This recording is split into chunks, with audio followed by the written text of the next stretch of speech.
Margaret Mahler, nascida em Sopron, na Hungria, no dia 10 de maio de 1897 e falecida em Nova York no dia 2 de outubro de 1985, Margaret se formou em medicina no ano de 1922, na Áustria, com interesse em pediatria, porém mudou seu foco para psiquiatria e logo após iniciando seus cursos em psicanálise. Mahler começou a desenvolver a teoria da simbiose durante seus estudos sobre crianças emocionalmente perturbadas. Mahler caracterizou 3 tipos de personalidade em seus estudos, sendo elas autistas, psicóticos simbióticos e simbióticos normais. Mahler percebeu que crianças autistas pareciam ser incapazes de desenvolver laços, tanto com outras pessoas quanto também com suas mães. Elas pareciam viver em um mundo particular, isolado das outras pessoas. Segundo Margaret, crianças com personalidade psicótica e simbiótica têm um apego muito grande à pessoa que as cuida, como por exemplo a mãe, sendo assim não conseguindo perceber que são indivíduos separados e assim tendo uma extrema necessidade da mãe para sobreviver. Para Margaret, o desenvolvimento de laços emocionais saudáveis com a figura materna é de extrema importância para a saúde psíquica do indivíduo. Mahler denominou essas crianças que criam esses laços saudáveis de simbióticos normais, porque elas ao longo do tempo percebem que são indivíduos separados e não perdem a empatia, conseguindo se colocar no lugar dos outros sem perder a sua individualidade. Mahler acredita que o nascimento psicológico do bebê inicia nas primeiras semanas e continua até o terceiro ano de vida.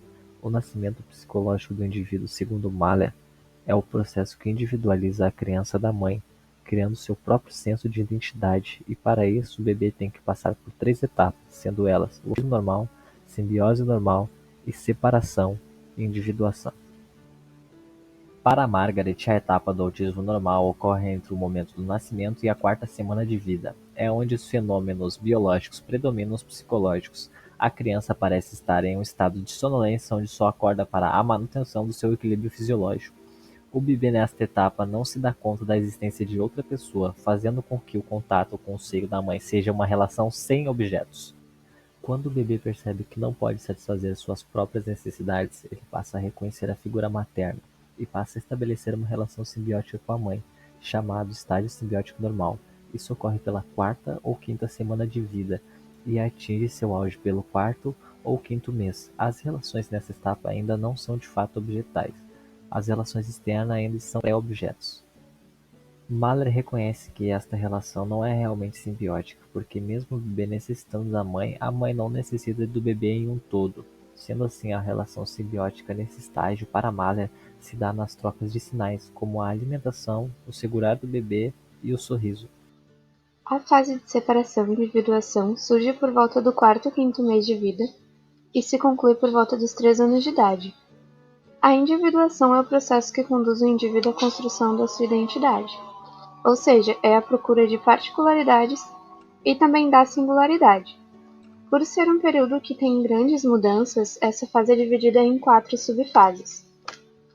A subfase de diferenciação tem início no quinto ou sexto mês, juntamente com as funções locomotoras, que vão desde o engatinhar até o andar livremente, que ganham destaque bem como a coordenação motora e também a visual. É durante esses meses que o bebê vai de uma dependência da mãe à independência para explorar o mundo ativamente.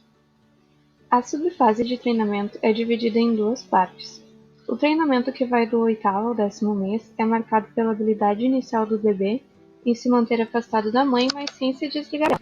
E o treinamento que vai do 10º, 12º mês ao 16º, 18º mês, em que o bebê já se locomove sozinho de maneira livre. Chama-se treinamento porque a criança literalmente treina a afastar-se da mãe.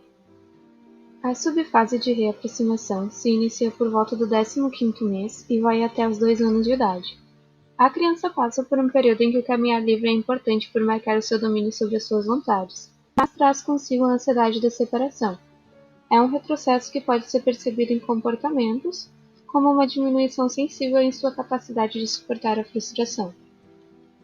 A quarta e última subfase é a de individuação e consolidação de objeto, que vai dos 2 anos de idade até os 3 anos, e envolve o desenvolvimento de funções complexas.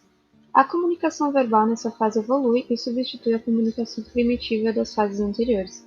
A criança já é capaz de fantasiar e brincar de faz de conta, e o universo adulto se torna o seu maior interesse. A criança já está apta a esperar e tolerar melhor as frustrações. A regressão à fase da simbiose ocorre quando o processo de individuação não se desenvolve, causando o retorno da criança para a fase simbiótica com a mãe, o que gera uma desorganização psicótica que se caracteriza por não conseguir diferenciar o eu do objeto. É necessário que a criança passe por todas as fases plenamente, pois estas servirão de base para todas as outras relações que virão. Também é de extrema importância que a criança perceba que ela e a mãe são indivíduos separados, assim adquirindo sua independência.